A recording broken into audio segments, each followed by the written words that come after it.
Hey guys, so I started making the audio guide video, and seems to be getting good views, getting good responses from you guys, and I appreciate that.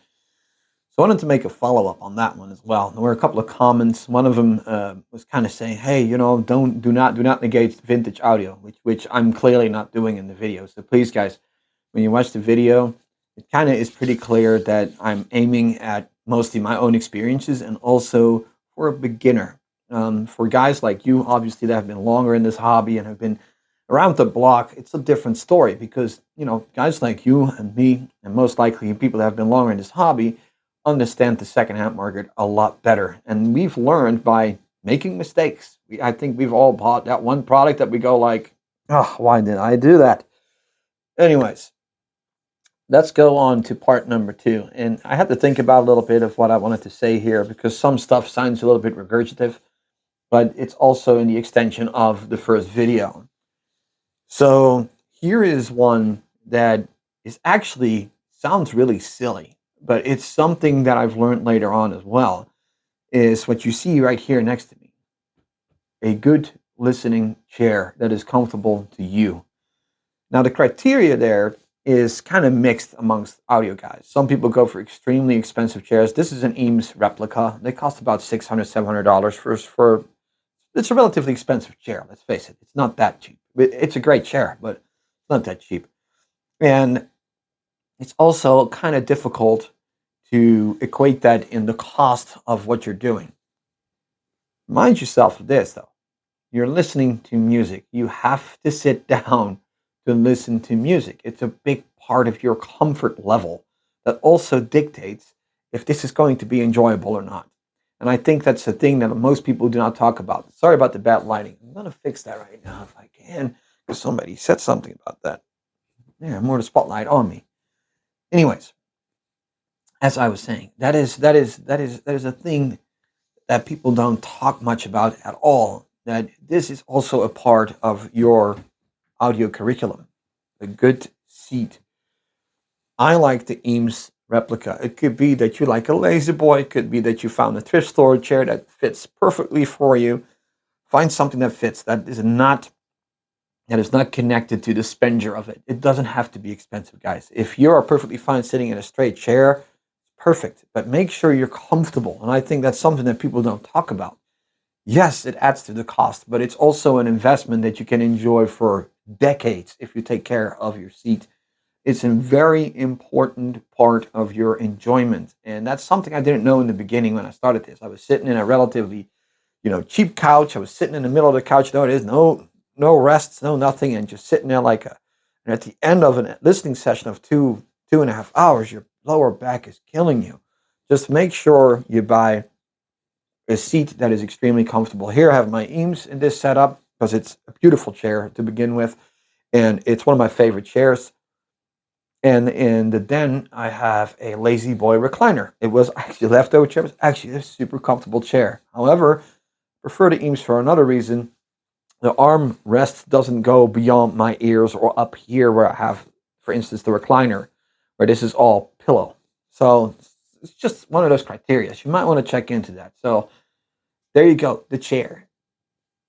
Then I said something in my video like, don't listen to people on the internet. And of course, I get the occasional comment like, but you're making a video. Why should I listen to you? You don't have to. There is a thing called, and I feel that's lacking a lot with some of these people, they overthink things, logic. So we're going into the marketing fluff now. When you are reading an article about a certain cable, a certain component, a certain company that puts it out on social media, and you get bombarded with it. We all know that the SVS post, the countless clips posts, the countless higher end, whatever Axiom and Borea, whatever those things are called, posts, and then you read through the fine lines with their cryogenic treated, shorting rings in their woofer technology. I mean, it all sounds very flashy and it all sounds very enticing, but it's also a lot of marketing fluff. Your ears, remember, guys, your ears do not give a flying beep about any of that. It really doesn't. You can have the nicest marketed product on the planet. That does not mean it's a great product, and it does most certainly not mean that it will outweigh what you have already. or what you're aiming for. Remind yourself of this and use this logic every time you read stuff like that. Who is writing this? If it's a company, guess what? They are trying to sell you a product. If it's a reviewer, mind you, they are making money of that review. It's their job. It's their job to create content that keeps them nice, fat, and happy with your clicks and happy with your commentary and happy with your buy. How many videos have you seen and go like, if you click here right now, you get 10% off if you put in my, code. You can't blame them. I'm not saying that they're inherently wrong or inherently giving you false information, but a lot of it, it's doctored up. It's nicer than you think it is. They will throw that little sprinkle of gold rim around it, but in the end, it's just a rim, and that's all there is to it, guys. So don't fall for that too hard. Okay. Again, not claiming they're bad products, just saying when I was younger, I fell for that crap and it never benefited me at all. Then we get into the sensitive subject again, what I started in the beginning of this video, vintage versus new, and why I advise newer people to kind of go for new. And I just want to kind of hint back towards that. If you educate yourself, that is your best tool. Be open to the fact that you can educate yourself. Yes, you will overall find very good products secondhand and for probably lower prices. But there are more variables than just the product itself. If you buy a product that's 30, 40 years old, it's been used by a plethora of people. It's very rare you find a product online that's a single owner in that age category. You find a product that's traded hands quite a few times.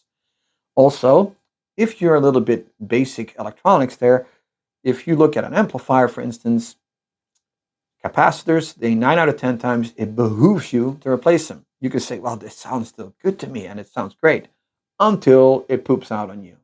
And then you're further from home, especially when you have two left hands. So that's one of those variables that you got to keep in consideration. Cosmetic damage, even if it's a top notch product you have for cheap, does count against you in the ultimate value later on if you want to sell the product. Mind you, guys, as a secondhand buyer myself, we are tire kickers and we will kick the shit out of your tire, including the car you're selling. If there's a scratch on there, if there's a little bent in there, if there's a little letter damaged on an amplifier or a component, or there's a badge missing, I don't know if I want to give you the full asking. That's how that works. So, but I will make a separate video about that, about pricing vintage audio equipment and how you can get the most value for your money and still close to your asking out of a product and make everybody happy. But that's a different video for y'all. So just wanted to point that out there, guys.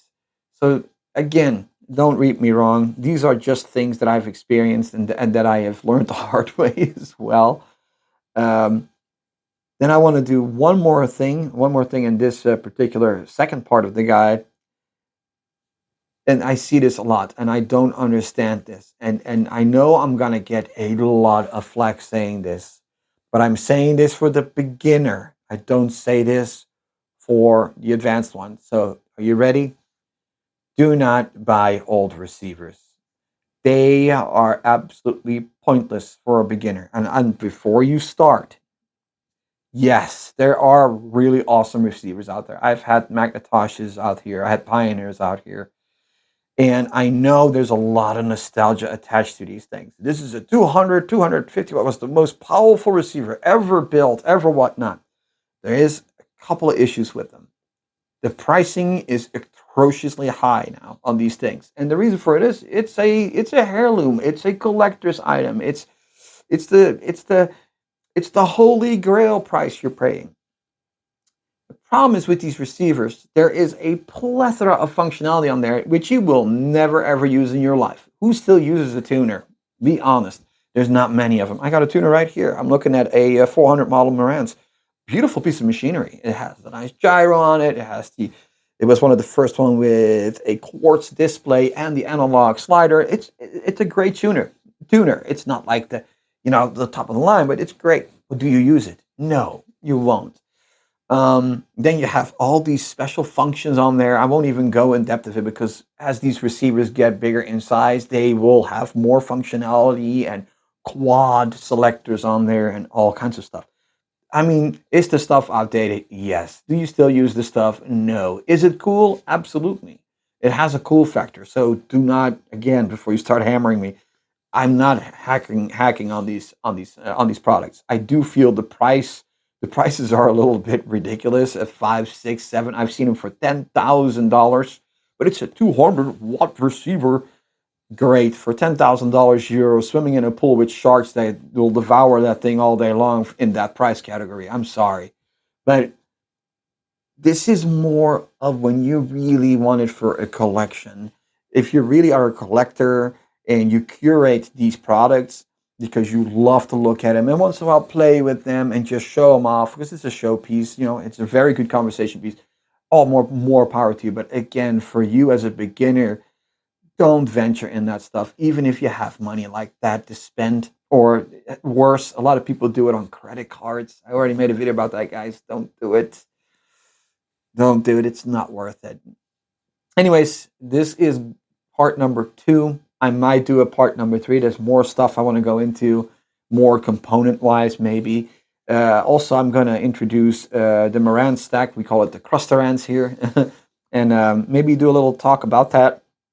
And guys, again, thank you for watching. Appreciate your support.